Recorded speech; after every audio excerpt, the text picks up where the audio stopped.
ready and waiting to get what I have on this table today. Today I'll be talking about the essay advantages and disadvantages. What is the best manner of approach to push to in order to get the essay written in the most appropriate manner? Don't forget, there are no right or wrong essays. So it has to do with your manner of approach towards how you analyze the question, create your outline, and most importantly, develop your body paragraphs. I'll be right back.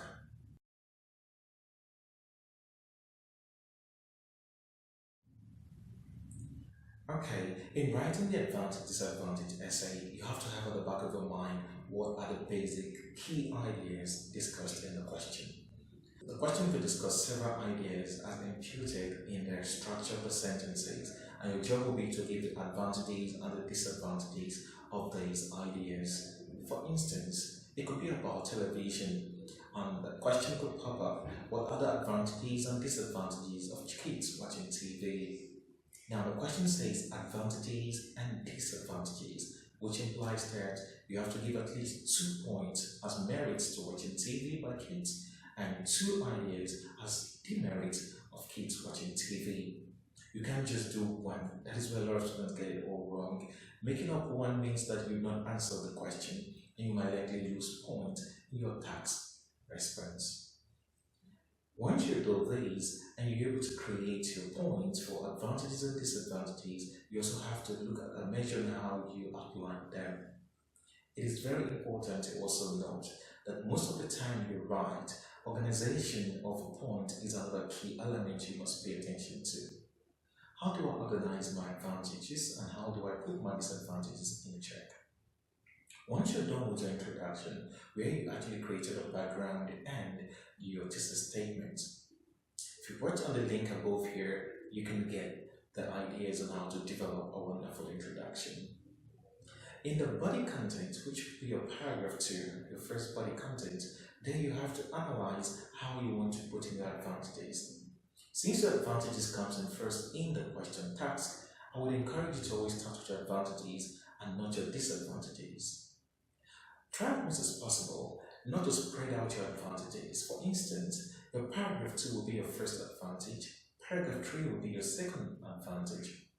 Then if you write in this manner, you find out that you end up writing about 6 to 7 paragraphs. You do not have the time to do all things. In addition to that, your word count should be within 250 and 300. Try not to go above these because the more you write, the more mistakes you make. So I encourage students to write at least 4 sentences in their body paragraphs. This implies that if I'm writing my paragraph 2, I can put my first sentence as introduction of my first advantage. My second sentence will be to develop my first advantage. My third sentence will be to introduce my second advantage. My first sentence will be to develop my second advantage. So you notice that the first sentence and the third sentence introduces my first advantage and my second advantage. In this same manner, I spread out my nature or my structure of the sentences. So I do not just do simple, or true. So if I make up a simple, I can continue with a compound and finally with a complex. Once I'm done with these with my advantages, I have to start with my disadvantages. So in my third paragraph, I actually bring in my disadvantages. I also advise students to start off with a linker, a contrasting linker in your third paragraph. So this indicates that you've started off with advantages, you want to go to disadvantages, so the linker shows that turn of events. So I could say, although, on the other hand, contrary to this, these are wonderful linkers to show that you're moving away from your advantages and you're talking about your disadvantages. So you start off with your disadvantages. My first sentence there will be my first disadvantage. My second sentence will be a development of my first disadvantage. My third sentence there will be my second disadvantage. And my fourth sentence will be a development of that second disadvantage. With this, you have a wonderful structure. So you're not overwriting, neither are you underwriting. My last paragraph will be my conclusion, where I summarize my body content and finally reaffirm my thesis statement. This might look very theoretical. Let me take it to the classroom and show you how it works. Let's get started. Okay, welcome one more time to today's class. We shall be looking at the advantage, disadvantage question. So on screen here, I quickly have a question.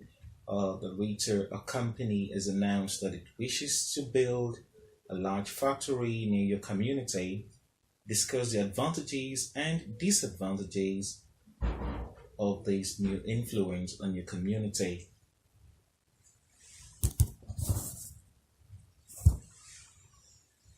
Okay, so with these, I quickly made an outline down here, which makes up my outline for my 4 paragraphs. That's paragraph 1 down to paragraph 4.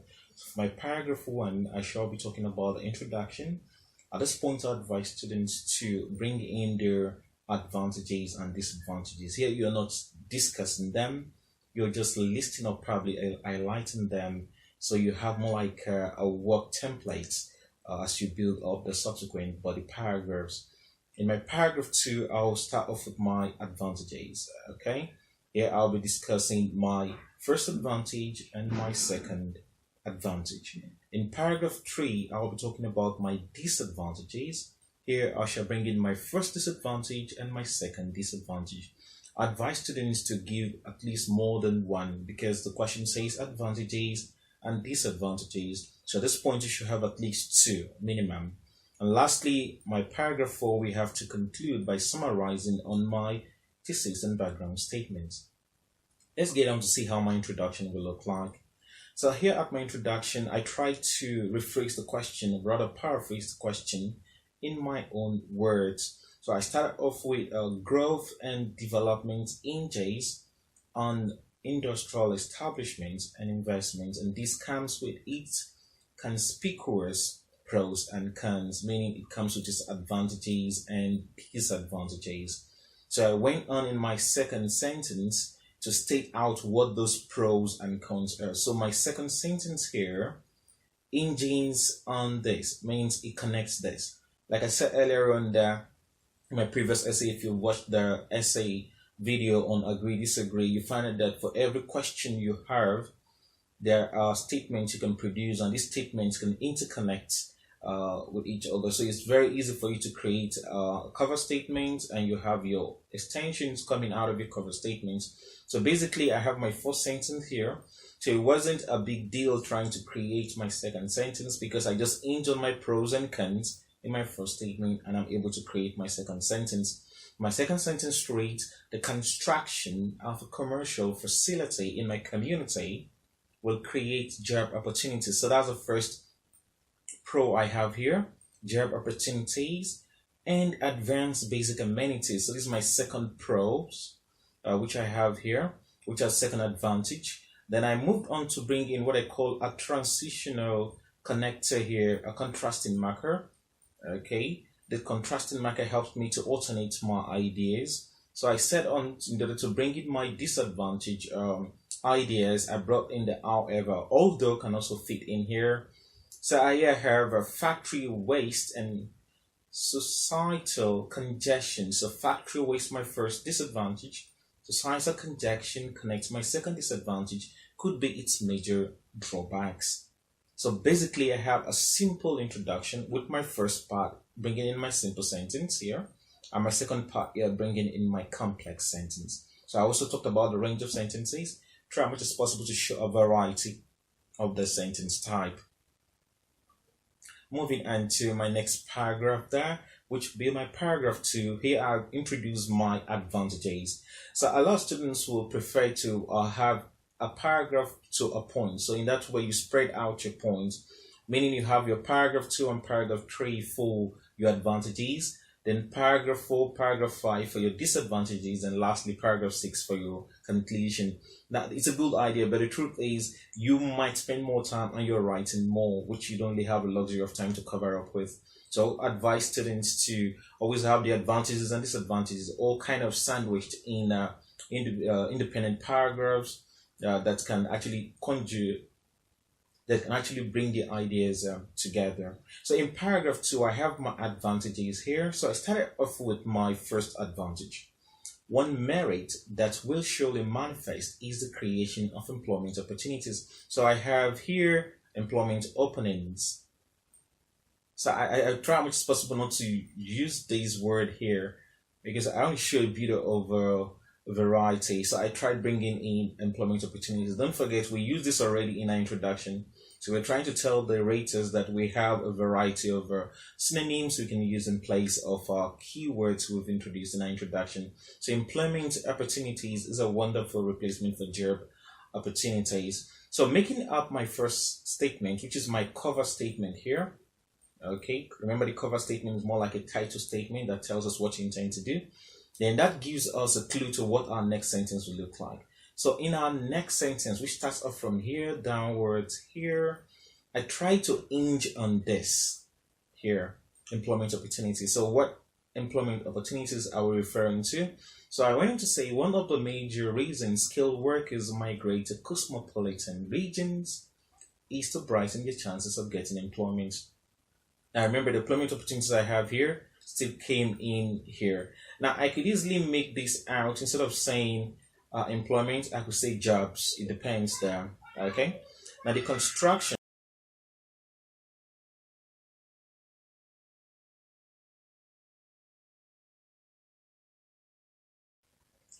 So the construction will encourage individuals to stay back since it will provide a wealth of opportunities for the immediate dwellers. So in this case here, you have my sentence here all going back to what I have here. So I'm not struggling with what I have to write next. I just think through of what should be my key word I hinge on in my previous statement, and I create a new sentence there. Note carefully, I use my first sentence here to introduce my point, then my second sentence to develop it.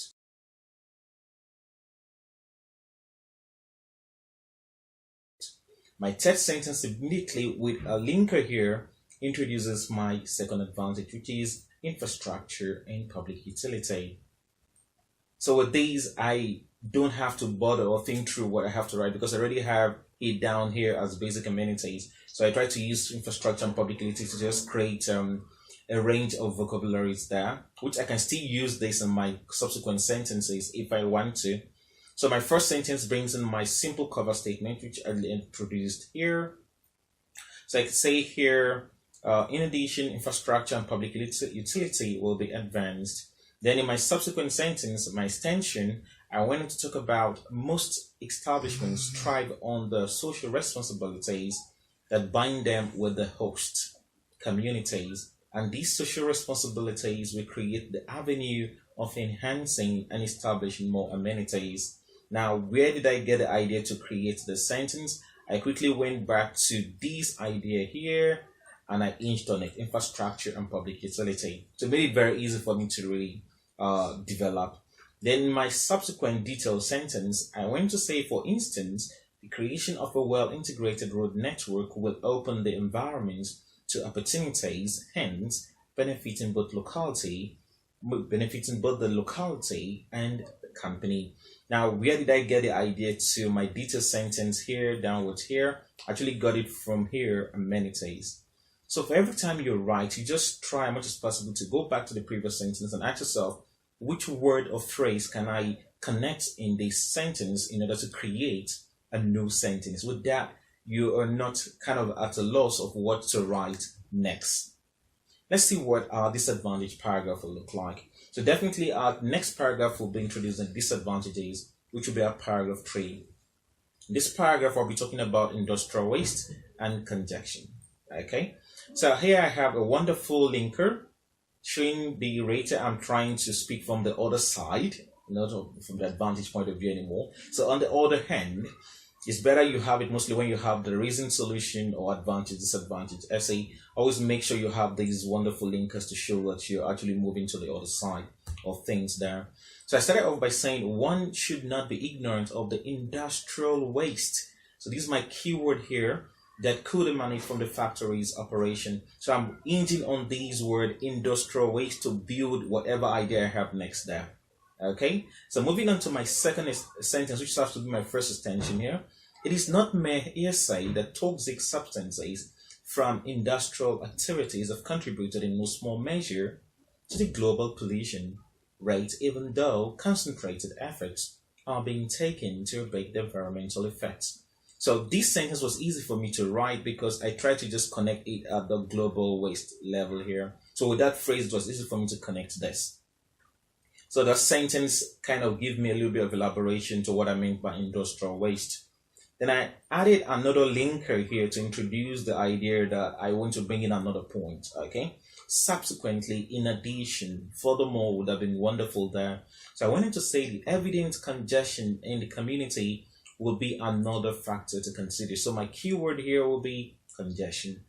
Okay. So looking at my second sentence, which has to be my extension here, I started with a money spinning investment would definitely attract people from all walks of life. So using these people from all walks of life, that's a wonderful idiomatic expression there. Should, in case you're not sure what idiom to use, I would rather advise you just let them be, except you're very sure of the context of where you're using it. It's a wonderful way to make complexities of your structures there. So I wanted to say people from all walks of life, and this might lead to overpopulation in the community. Now this sentence here, from this point here to this point here, was very easy for me to write because I went back to hinge on this word here, congestion. Okay, so it's all developed the idea of congestion.